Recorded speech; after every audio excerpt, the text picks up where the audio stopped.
You're listening to MGM Presents. Matthew Jones reads The Rats by M.R. James. Turn out the lights, lock the doors, fasten the windows, and try not to listen to the rats. The occasion of my hearing the story at last was this, that when Mr. Thompson came to stay with my father, it fell to me to show him to his room, and instead of letting me open the door for him, he stepped forward and threw it open himself, and then for some moments stood in the doorway, holding up his candle and looking narrowly into the interior. Then he seemed to recollect himself. "I beg your pardon, it's very absurd, but I can't help doing that, for a particular reason." What that reason was, I heard some days afterwards, and you may hear it now.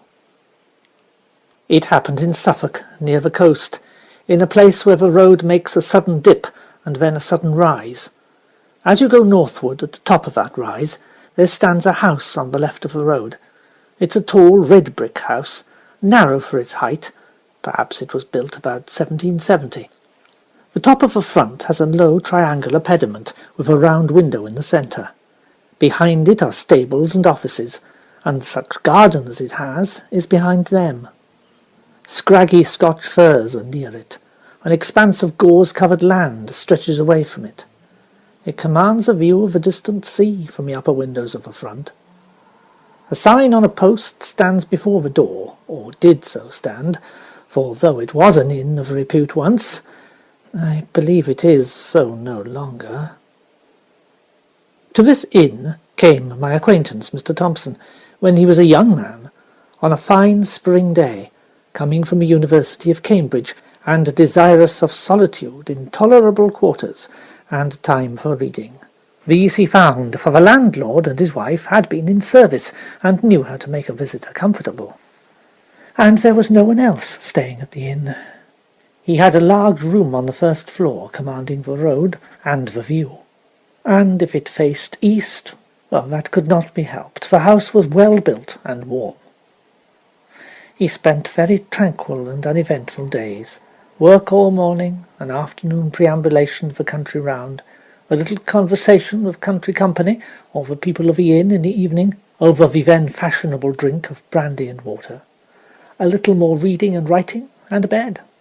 And he was content that this should continue for the full month he had at his disposal, so well was his work progressing, and so fine was the April of that year, which I have reason to believe was that which Orlando Whistlecraft chronicles in his weather record as the charming year. One of his walks took him along the northern road, which stands high and traverses a wide common called a heath. On the bright afternoon when he first chose this direction, his eye caught a white object some hundreds of yards to the left of the road, and he felt it necessary to make sure what this might be. It was not long before he was standing by it, and found himself looking at a square block of white stone, fashioned somewhat like the base of a pillar, with a square hole to the upper surface. Just such another you may see to this day on Thetford Heath. After taking stock of it, he contemplated for a few minutes the view, which offered a church tower or two, some red roofs of cottages, and windows winking in the sun, and the expanse of sea, with also an occasional wink and gleam upon it. And so he pursued his way.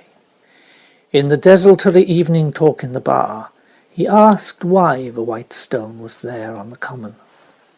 His landlord, Mr. Betts, said, "Oh, that's an old-fashioned thing, that is. We was none of us alive when that was put there." "That's right." "It stands pretty high," said Mr. Thompson.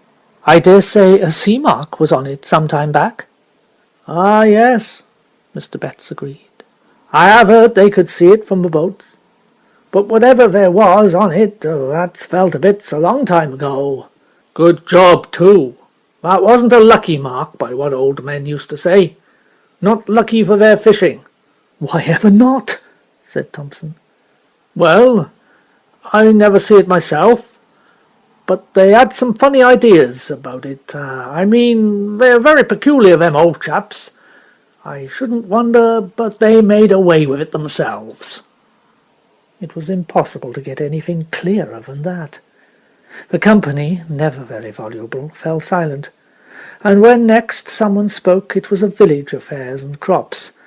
Mr. Betts was the speaker.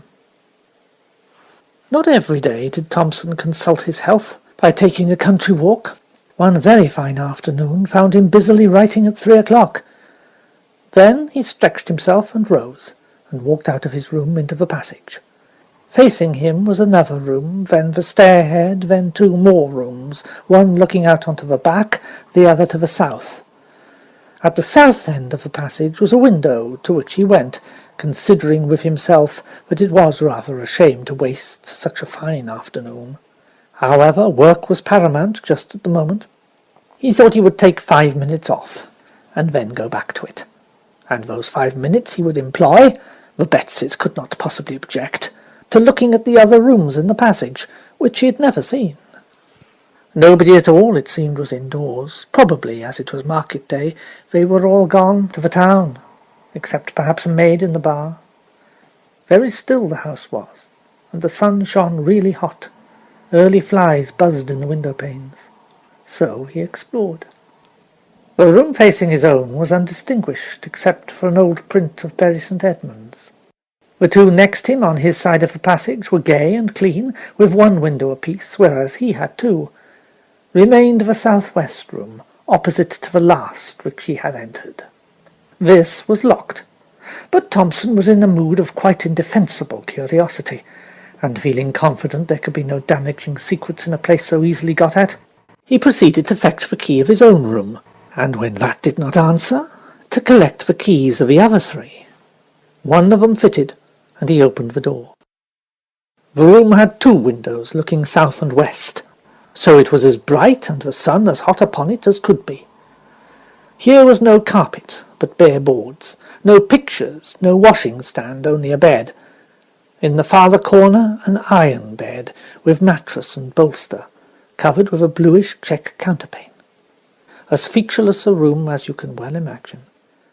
And yet there was something that made Thompson close the door very quickly and yet quietly behind him, and lean against the window-sill in the passage, actually quivering all over.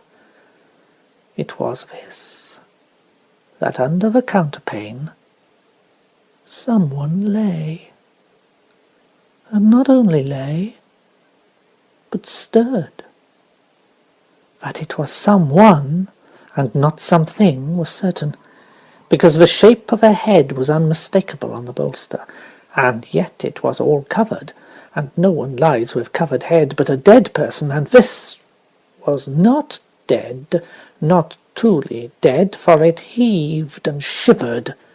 If he had seen these things in dusk, by the light of a flickering candle, Thompson would have comforted himself that it was fancy. But on this bright day, that was impossible. What was to be done? First, lock the door at all costs. Very gingerly he approached it, and bending down, listened, holding his breath. Perhaps there might be a sound of heavy breathing and a prosaic explanation, but there was absolute silence. But as, with a rather tremulous hand, he put the key into its hole and turned it, it rattled, and on the instant a stumbling, padding tread was heard coming towards the door. Thompson fled like a rabbit to his room, and locked himself in. Futile enough he knew it was. Would doors and locks be any obstacle of what he suspected? But it was all he could think of at the moment. And in fact, nothing happened. Only there was a time of acute suspense, followed by a misery of doubt as to what to do. The impulse, of course, was to slip away as soon as possible from a house which contained such an inmate. But only the day before he'd said he would be staying for at least a week more.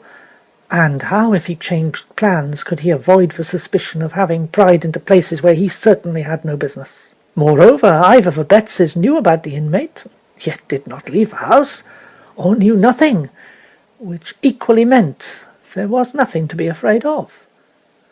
or they knew just enough to make them shut up the room, but not enough to weigh on their spirits. In any of these cases it seemed that not much was to be feared, and certainly so far he had had no sort of ugly experience. On the whole, the line of least resistance was to stay, but to avoid that room. Well, he stayed out his week. Nothing took him past that door, and often he would pause in a quiet hour of day or night in the passage and listen, and no sound issued from that direction. You might have thought that Thompson would have made some attempt at ferreting out stories connected with the inn, hardly perhaps from Betts, but from the parson of the parish or old people in the village. But no, the reticence which commonly falls on people who have had strange experiences and believe in them was upon him. Nevertheless, as the end of his stay drew near, his yearning after some kind of explanation grew more and more acute. On his solitary walks he persisted in planning out some way, the least obtrusive, of getting another daylight glimpse into that room. And eventually he came up with a scheme. He would leave by the afternoon train, about 4 o'clock. When his fly was waiting and his luggage on it, he would make one last expedition upstairs, to look round his own room, see if everything was packed, and then, with that key which he had contrived to oil, as if that made any difference, the door should again be opened, for a moment, and shut. So it worked out. The bill was paid, the consequent small talk gone through while the fly was loaded. Pleasant part of the country, been very comfortable, thanks to you and Mrs. Betts. Hope to come back again some time. Very glad you found satisfaction, sir. Done our best. Always glad to have your good word. Very much favoured we've been with the weather, though, to be sure. I'll just take a look upstairs, see if I've left a book or something out. No, don't trouble. I'll be back in a minute. And as noiselessly as possible he stole to the door and opened it. The shattering of the illusion. He almost laughed aloud. Propped, or you might say sitting, on the edge of the bed was nothing in the round world but a scarecrow. A scarecrow out of a garden, of course, dumped into the deserted room. Yes. But here amusement ceased. Have scarecrows bare, bony feet? Do their heads loll onto their shoulders? Have they iron collars and links of chain about their necks? Can they get up and move, if ever so stiffly, across a floor, with wagging head and arms close at their sides, and shiver? The slam of the door, the dash to the stairhead, the leap downstairs were followed by a faint. Awaking, Thompson saw Betts standing over him with a brandy bottle and a very reproachful face. You shouldn't have done that, sir. Really, you shouldn't. That's not a kind way to act by persons as done the best they could for you. Thompson heard words of this kind, but what he said in reply he did not know. Mr. Betts, and perhaps even more Mrs. Betts, found it hard to accept his apologies and his assurances that he would say no word that could damage the name of this good house. However, they were accepted, and since the train would not now be caught, it was arranged that Thompson would be driven to the town to sleep there. Before he went, the Bettses told him what little they knew. They say he were landlord here a long time back, and he was in with a highwayman. They had their beat around the heath. That's how he came by his end. They hung him in chains, they say, up where you saw that stone. Yes, the fishermen made away with that. They could see it out at sea, and they thought it kept the fish off, according to their idea. Yes, we had the account from the people that had the house before we come. You keep that room shut up, they said, but don't you move that bed out, then you'll find there won't be no trouble. But no more there has been. Not once he haven't come out into the house. What he might do now there ain't no saying. Anyway, you're the first I knew that's seen him since we've been here. I never set eyes on him, and I don't want to. And ever since we've made the servants' rooms in the stabling, we ain't had no difficulty that way, for we keep the room locked. And now I do hope, sir, as you will keep a close tongue, considering how an house like this do get talked about. And the promise of silence was kept for many years.